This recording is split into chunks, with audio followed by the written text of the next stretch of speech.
A igreja é aquilo que se é, ou aquilo que se vai.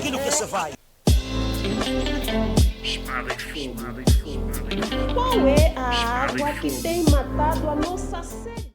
Paz e graça, irmãos, nem escutamos o meu nome e cá estamos para partilhar a palavra do Senhor com os nossos irmãos. Ainda não definimos exatamente qual é o tema,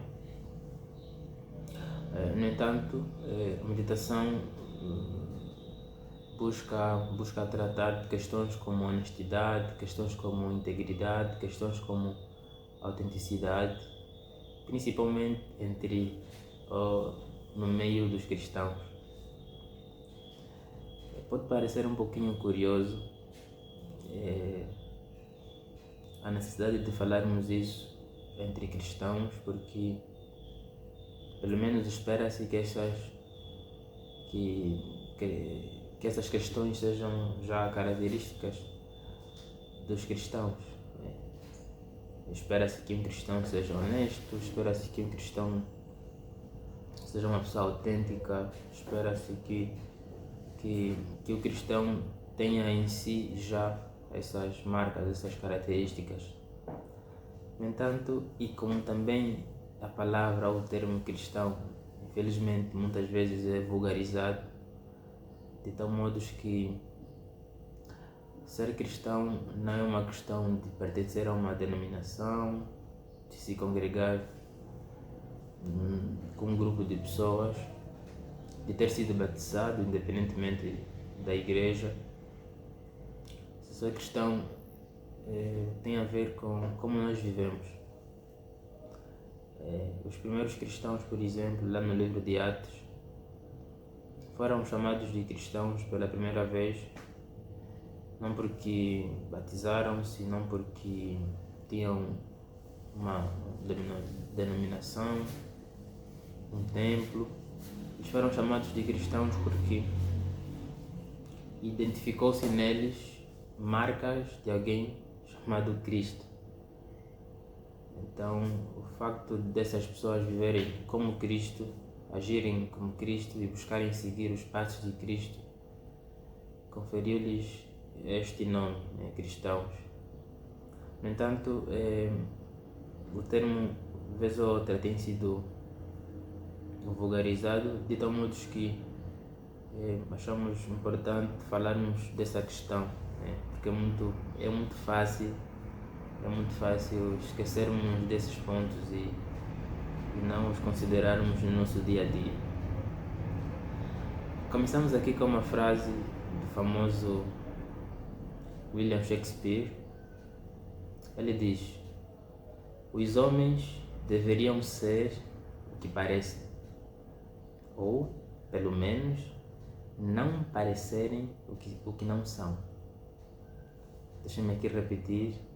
Os homens deveriam ser o que parecem, ou pelo menos não parecerem o que não são. É curiosa essa frase, porque é exatamente o que muitas vezes acontece, infelizmente, até entre pessoas que frequentam alguma igreja, para não falar entre cristãos. É exatamente isso que William Shakespeare aqui resume e bem feito, que os homens deveriam ser o que parecem, os homens deveriam ser aquilo que buscam transparecer, ou pelo menos não parecerem o que não são, não viverem de acordo com o que não são. O nosso texto base encontra-se no livro de Mateus, seu capítulo 5. Vamos ler os versículos 13, 14, 15 e 16. Eis a leitura. Vocês são o sal da terra. Mas se o sal perder o seu valor, como restaurá-lo? Não servirá para nada, exceto para ser jogado fora e pisado pelos homens. Vocês são a luz do mundo. Não se pode esconder uma cidade construída sobre um monte. E também, ninguém acende uma candeia e a coloca debaixo de uma vasilha. Pelo contrário, coloca no lugar apropriado, assim iluminará a todos os que estão na casa. Assim brilhe a luz de vocês diante dos homens, para que vejam as suas boas obras e glorifiquem ao Pai de vocês que está nos céus. Repetindo, assim brilha a luz de vocês, a vossa luz diante dos homens, para que vejam as suas boas obras e glorifiquem ao Pai de vocês que está nos céus. Muitas vezes, ao lermos esse último versículo em especial, onde nos é exortado a vermos bem, a vivermos ou a agirmos ou a manifestarmos as nossas boas obras, de modo que quando os homens nos verem, glorifiquem o Pai. Muitas vezes surge-nos a tentação de, diante destas palavras, nós buscarmos fazer as boas obras, sem, no entanto, levarmos em conta o último ponto, que é de modos que os homens glorifiquem o nosso Pai. Não são poucas as vezes que nós agimos de algum jeito, tendo como objetivo buscarmos a nossa própria glória,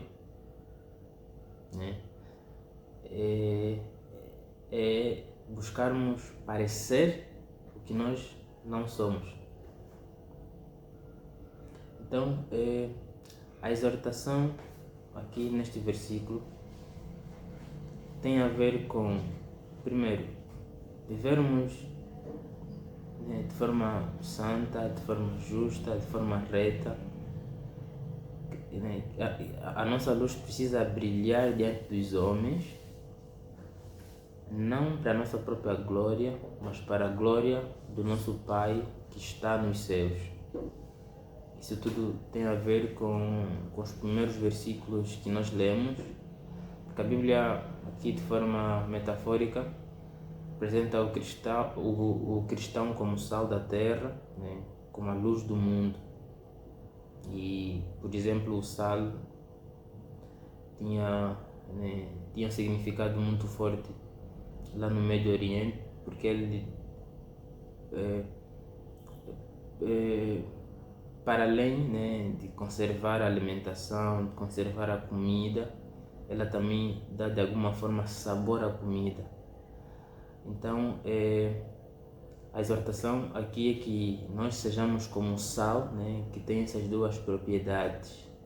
E a luz é evidente, um bairro sem luz, um bairro sem energia elétrica é um completo caos, e a violência, a delinquência geralmente acaba sendo muito evidente nesses locais.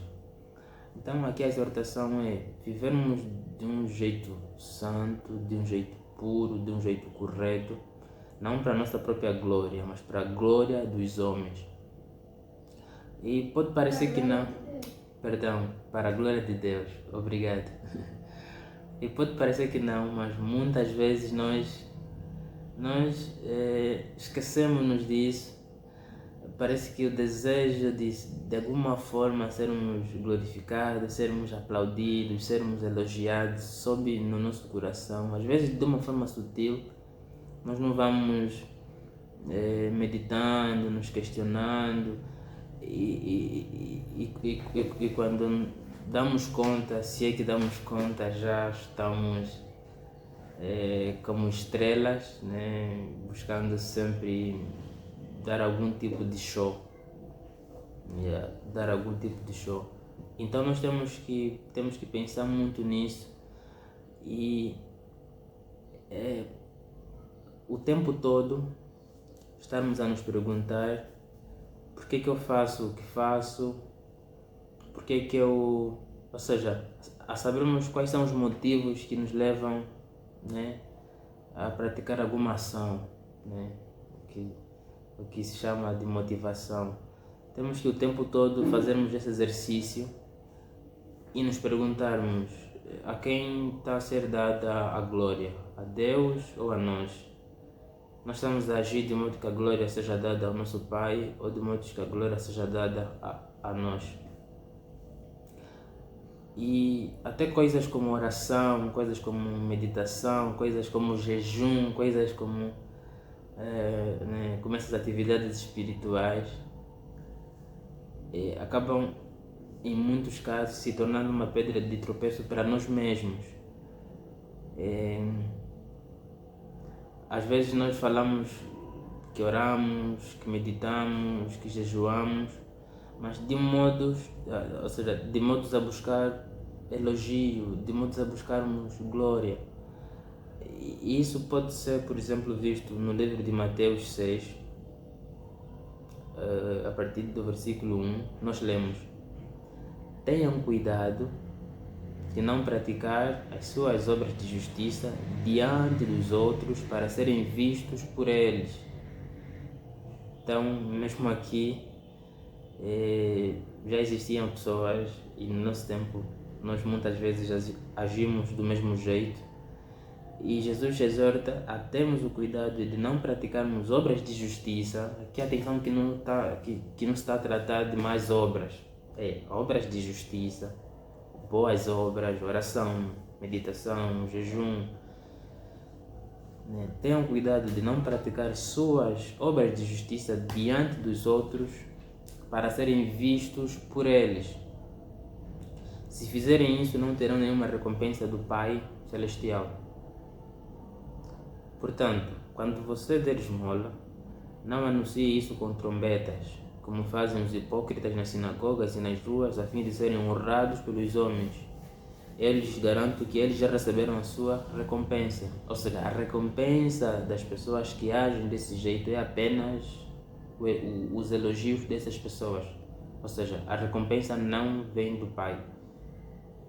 Quando nós buscamos agir, buscamos nos mover de modos a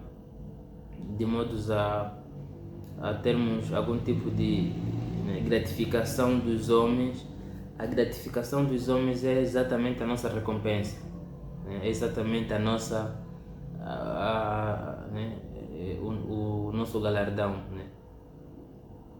Verso 3: mas quando der esmola, que a sua mão esquerda não saiba o que está fazendo a sua direita, de forma que você preste a sua ajuda em segredo, e seu Pai, que vê o que é feito em segredo, o recompensará. Ou seja, o que aqui Cristo está a buscar ensinar é: em todo momento temos que ver bem, quais são as nossas motivações, o porquê de fazermos as coisas que nós fazemos. Se o nosso objetivo é ajudar uma pessoa necessitada ou ganhar elogio, ganhar honra, ganhar gratificação dos outros ou das pessoas por causa da nossa boa obra. Em todo momento nós temos sempre que nos fazer essa pergunta: o que é que está a nos motivar a fazer o que nós queremos fazer? Do contrário, nós estamos a mentir a nós mesmos, estamos a ser desonestos, conosco mesmo e com Deus. Quando nós estamos a praticar uma boa obra, mas cujo objetivo principal é apenas a exaltação e a glorificação dos homens. Continuando: quando vocês orarem, não sejam como os hipócritas, Eles gostam de ficar orando em pé nas sinagogas e nas esquinas a fim de serem vistos pelos homens. Eu lhes asseguro que eles já receberam a sua plena recompensa. Ou seja, quando nós oramos, nós conversamos com Deus e como uma conversa nós exprimimos nossos sentimentos, buscamos direção, buscamos ajuda para o que queremos, desde que seja algo de acordo com a vontade de Deus. Enfim, né? Nós temos Deus nosso Pai como aquele que cuida de nós integralmente. Quando nós oramos de modo a sermos vistos pelos homens, a nossa recompensa é exatamente o facto de termos sido vistos pelos homens. Então nós estamos a pegar numa ação, num ato tão bom, tão espiritual quanto a oração, e a transformá-lo numa coisa cuja recompensa é apenas ter sido visto pelos homens.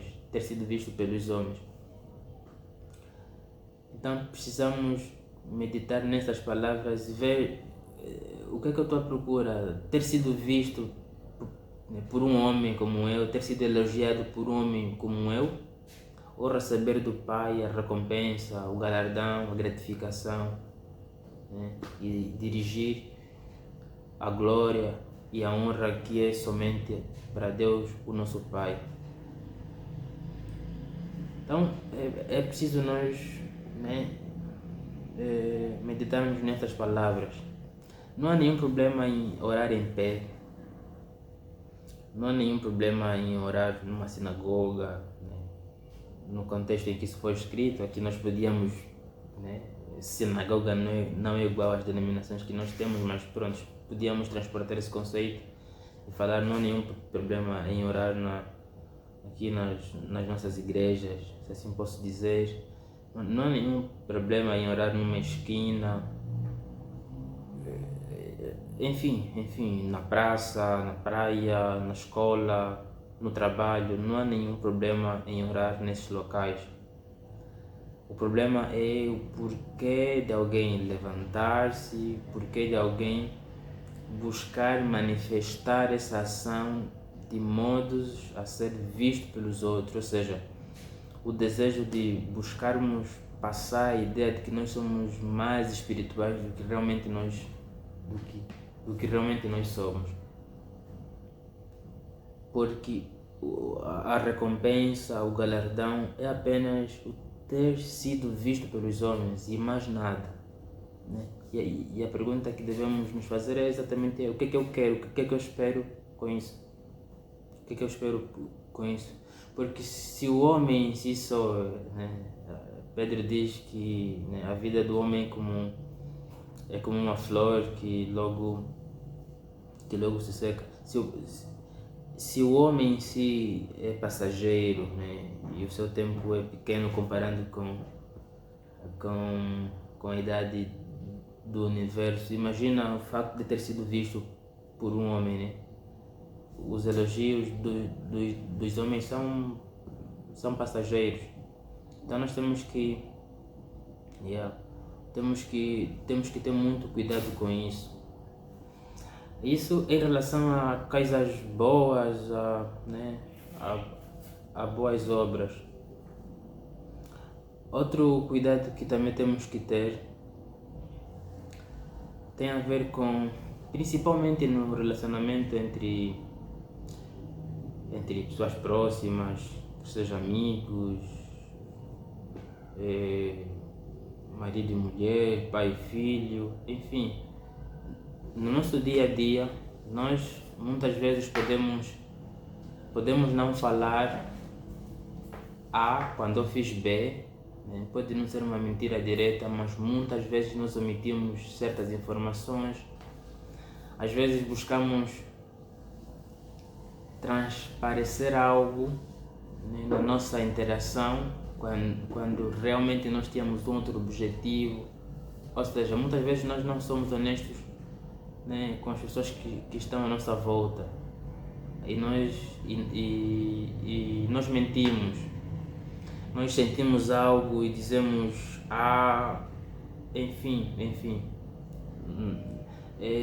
Faz-me aqui lembrar, por exemplo, a história de Ananias e Safira. O que eles tentaram fazer é exatamente desonestidade, né? Eles venderam o produto a um preço, não tinham a obrigação de darem aquele valor, ou todo o valor, mas eles apresentaram o valor, né? Por exemplo, venderam a 10.000 kwanzas, apresentaram o valor de 5.000 kwanzas como se fosse o todo, ou seja, eles estavam a buscar passar a ideia de que eles venderam o produto a 5, quando realmente venderam a 10. Estavam a ser desonestos. E nós muitas vezes somos desonestos. Nós muitas vezes agimos de forma hipócrita. Tanto que a própria palavra hipócrita ou hipocrisia tem a mesma origem da palavra ator, né? E todos nós sabemos que um ator é alguém que interpreta a vida ou uma certa personagem, independentemente de como essa pessoa é, do caráter dessa pessoa. Ele é como muitos desses atores que fazem inclusive filmes gospel.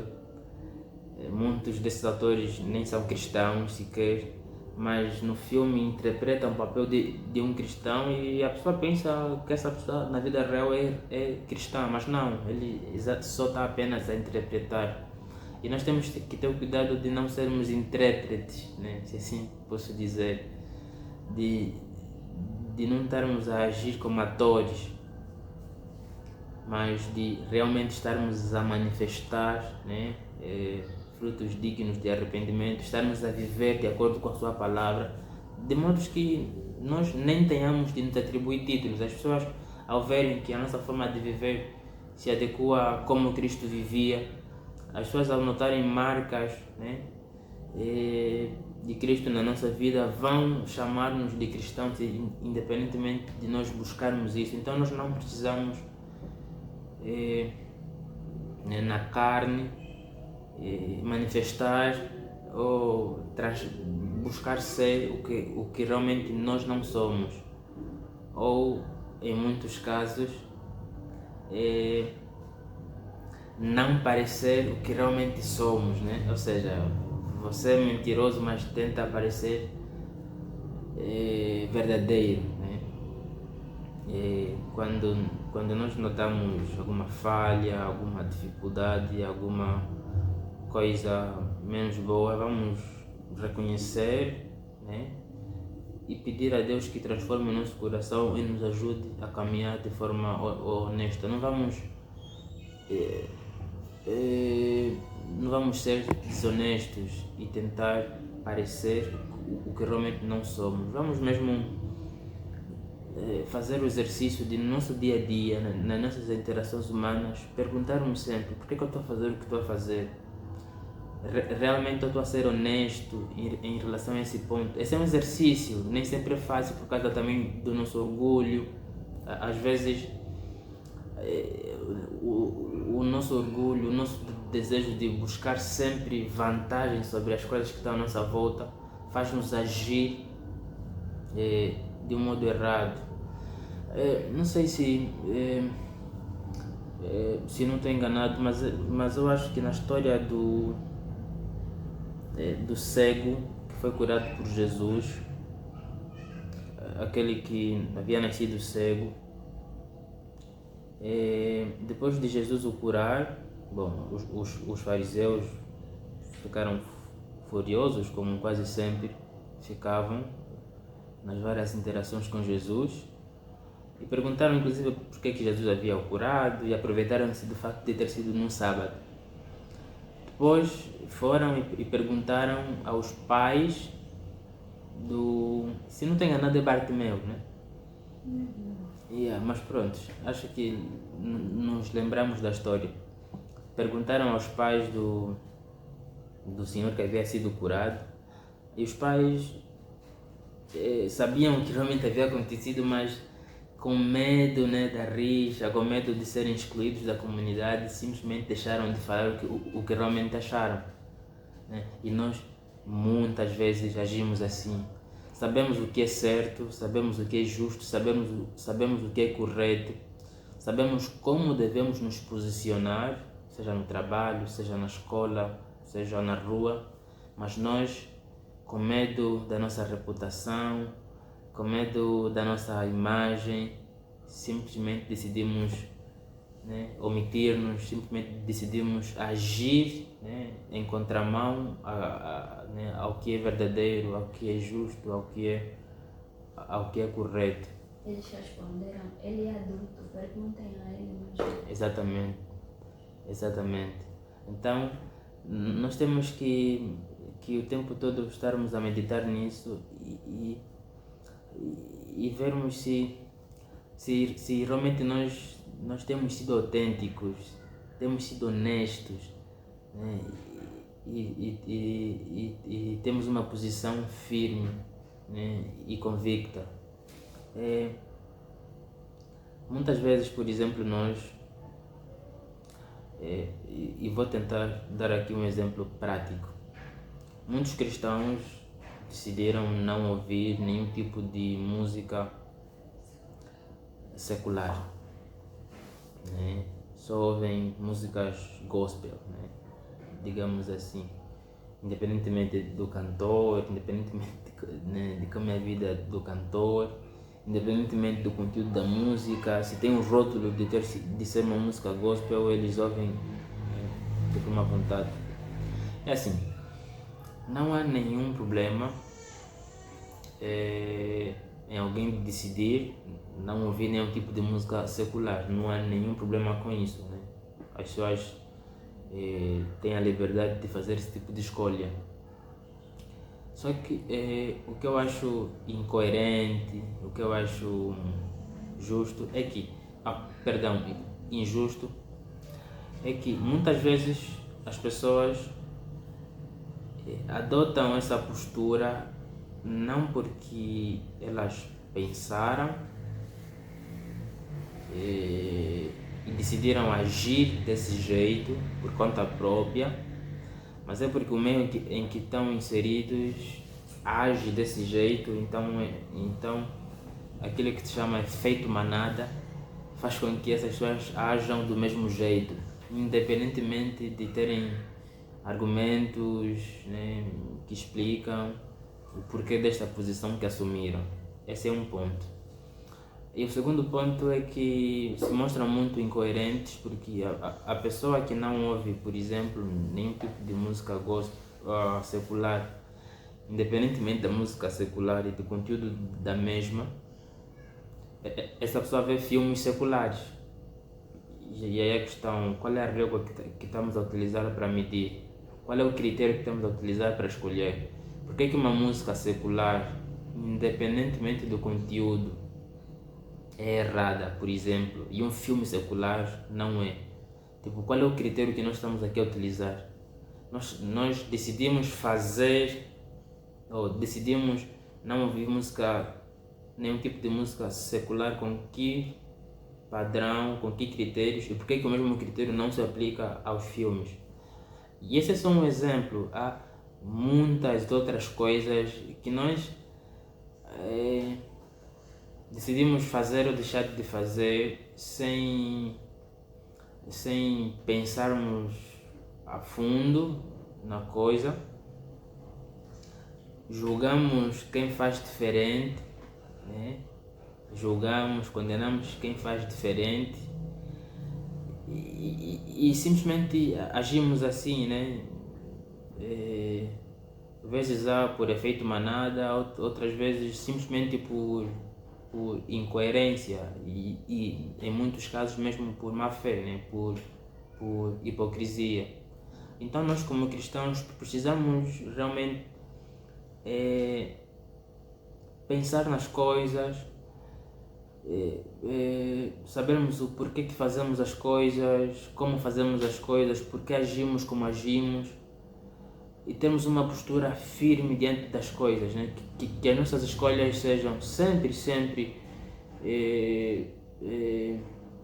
baseadas na palavra de Deus, estejam alinhadas com a palavra de Deus, que não fira a nossa consciência, mas que sejamos coerentes, que sejamos honestos, que sejamos autênticos, porque muitas vezes, infelizmente, né, feliz ou infelizmente, depende aqui de como é que cada um vê, essa nossa posição mais sólida, mais firme, vai nos trazer algum tipo de consequência, mas como cristãos temos que estar dispostos a agir, né, de forma coerente.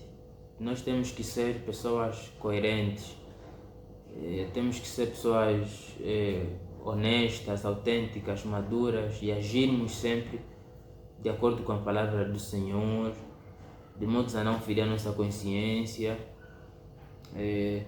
com a motivação sempre de, através do que nós fazemos ou deixamos de fazer, a glória a ser dirigida a Deus, nosso Pai, e não a nós mesmos, de nos perguntarmos se nós estamos a agir de modo a buscar a glória dos homens ou estamos a buscar fazer com que os homens glorifiquem a Deus, nosso Pai. Então é preciso fazermos esse exercício sempre e sempre. Sobre o último ponto que fizemos aqui menção, que é muitas vezes teremos algum tipo de consequência à medida que nós adotarmos uma postura mais firme e mais coerente. Nós podemos, por exemplo, ver aqui a primeira carta de Pedro 2, os versos 11 e 12. Deixa-me só antes dar aqui um breve contexto da primeira carta de Pedro. Nesta primeira carta, podemos acompanhar, vários conselhos que Pedro dá aos cristãos que estavam dispersos por todos os lugares e que sofriam constantes perseguições.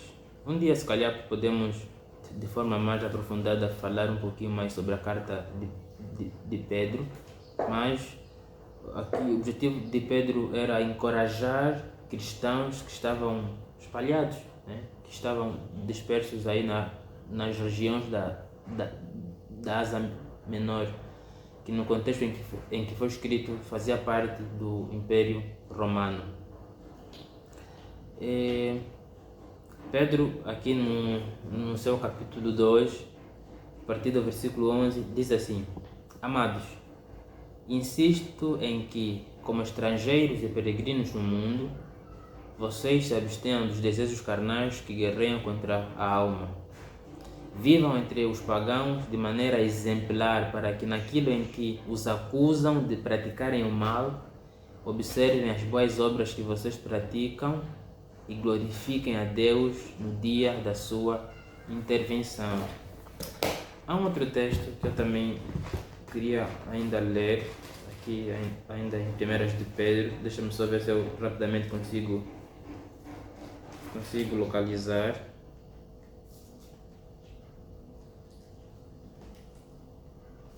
Deixa-me só ver se ainda consigo aqui localizar.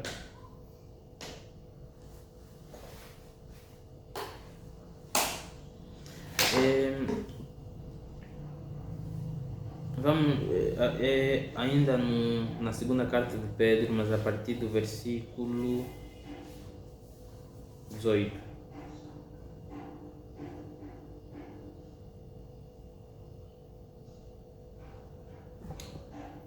Se calhar vou começar do 11 e vou até um pouquinho mais abaixo, que diz assim: Amados, peço-vos como a peregrinos e forasteiros que os abstenhais das concupiscências da carne que combatem contra a alma, tendo o vosso viver honesto entre os gentios, para que naquilo em que falam mal de vós, como de malfeitores, glorifiquem a Deus no dia da visitação pelas boas obras que em vós observem. Ou seja, as pessoas, independentemente de como nós vivemos, vão sempre ter algum motivo de falarem mal de nós. O que nós muitas vezes fazemos, e de forma errada, é tentarmos nos moldar a forma como os pagãos vivem, de modo a não sermos mal falados, quando aqui a Bíblia deixa claro de que vão nos falar mal. mas que nós devemos nos manter firmes de modo que essas pessoas um dia glorifiquem a Deus pelas boas obras que em vós, né, observem. Vou soltar um pouquinho para o verso 18, que diz assim: vós, servos, sujeitai-vos com todo o vosso temor ao Senhor, não somente ao bom e humano, mas também ao mau. Porque é coisa agradável que alguém, por causa da consciência para com Deus, sofra agravos, padecendo injustamente. Porque que glória será essa, se pecando sois esbofeteados e sofreis? Mas fazendo bem sois afligidos e o sofreis. Isso é agradável a Deus, né? Aqui Pedro está a falar que, olha, o melhor, ou seja, se vocês se posicionarem de acordo com a palavra de Deus, podem sofrer algum tipo de sofrimento, né, de agravo, mas é melhor esse tipo de sofrimento do que aquele sofrimento que é consequência da nossa má postura, da nossa má conduta, né? E que inclusive devemos nos manter firmes no Senhor, porque um dia Deus irá nos recompensar. Porque para isto sois chamados, pois também Cristo padeceu por nós, deixando-nos o exemplo para que sigais as suas pisadas, o qual não cometeu pecado, nem na sua boca se achou engano, o qual também o injuriavam, não injuriava, e quando padecia não ameaçava, mas entregava-se àquele que julga justamente, levando ele mesmo em seu corpo os nossos pecados sobre o madeiro, para que, mortos para os pecados, pudéssemos viver para a justiça, e pelas suas pisaduras fostes sarados. Porque erais como ovelhas desgarradas, mas agora tendes voltado ao pastor e bispo da vossa alma. Amém? Amém. Okay, então aqui Pedro, aliás, está a nos exortar a termos uma vida santa, justa, buscando sempre a glória de Deus, e que inclusive às vezes nós vamos ser injustiçados, mas que no entanto devemos nos manter firmes, de modo que essas pessoas, né, fiquem envergonhadas e não achem motivos, né, e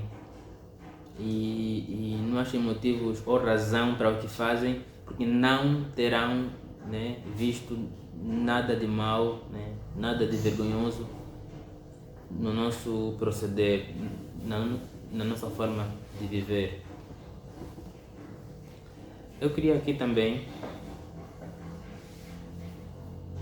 compartilhar ler mais um texto com os irmãos. Vou ler na Bíblia chamada Mensagem, que é uma tradução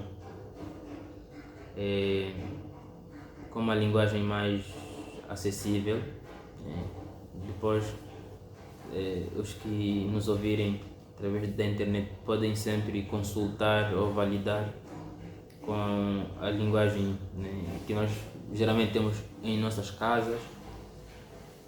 Achei interessante fazer aquela leitura, né, porque o texto é extenso e no entanto acho que é importante aqui partilharmos esse texto, né? E o texto podemos encontrar no capítulo 4 do livro de Efésios, que diz assim: na qualidade de prisioneiro que sou por causa do Senhor, exorto-vos a que vivam de uma maneira digna da vocação que receberam. Na qualidade de prisioneiro que sou por causa do Senhor, exorto-vos a que vivam de uma maneira digna da vocação que receberam. Sejam sempre humildes e delicados e pacientes. Suportem-se uns aos outros com amor. Mantenham entre vós a união que o Espírito Santo vos deu, legando-vos pela paz. Há um só corpo, um só Espírito, tal como há uma só esperança para a qual Deus vos chamou. Há um só Senhor, uma só fé, um só batismo. Há um só Deus e Pai de todos, que está acima de todos, em todos e em todos nós. No entanto, Cristo deu-nos a cada um de nós diferentes dons conforme quis distribuir. Por isso se diz: quando subiu ao céu, levou consigo os prisioneiros e deu dons aos homens. Ora, que quer dizer subiu, senão que primeiro tinha descido às partes mais baixas da terra? E aquele que desceu é o mesmo que subiu acima de todos os céus, a fim de encher o universo. Foi ele quem deu a alguns para apóstolos, outros para profetas, outros para evangelistas e ainda outros para pastores e mestres, a fim de preparar os santos para a obra do ministério, para que o corpo de Cristo seja edificado, até que todos cheguemos à unidade da fé e do conhecimento do Filho de Deus, ao estado de homem maduro, à medida da estatura da plenitude de Cristo.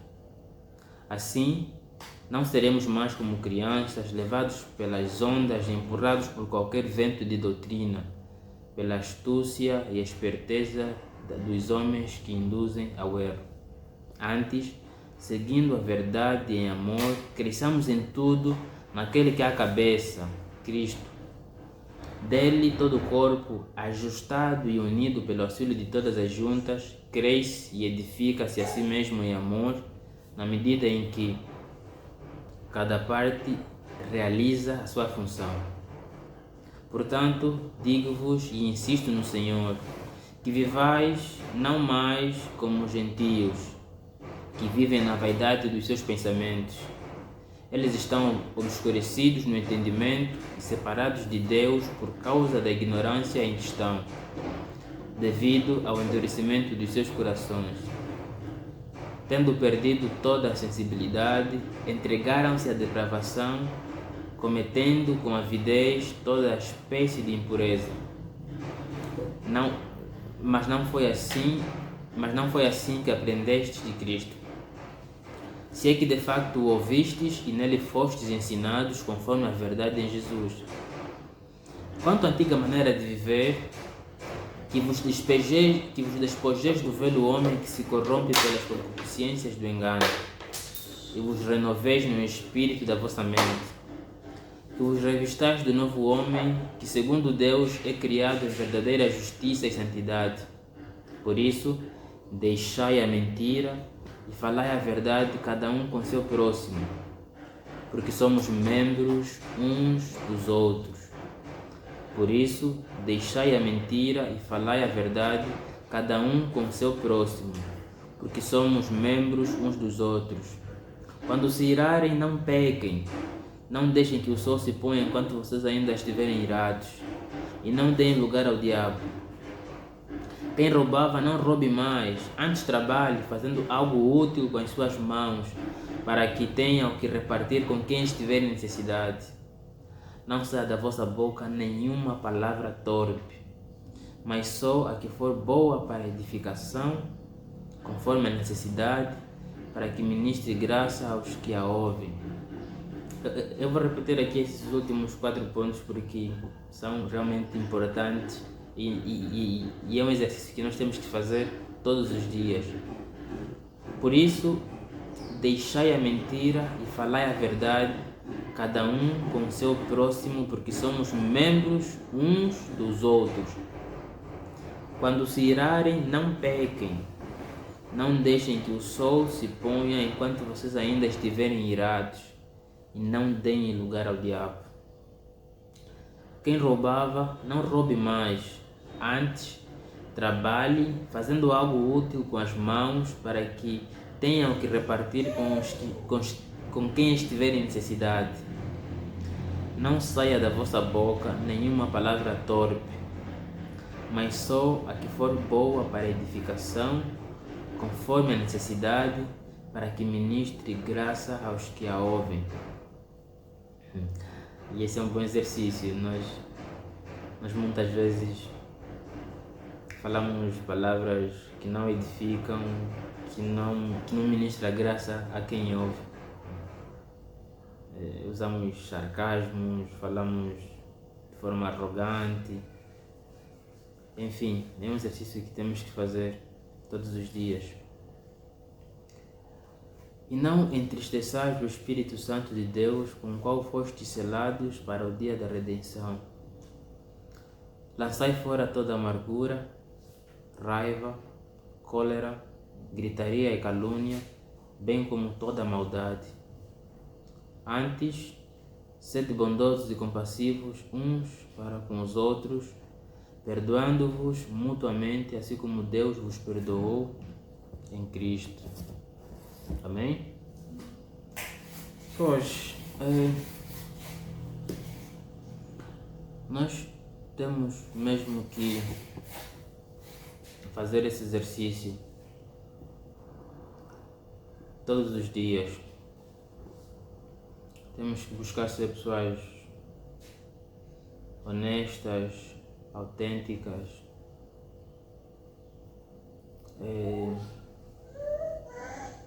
de modo que quando as pessoas à nossa volta, seja no trabalho, na escola, em casa,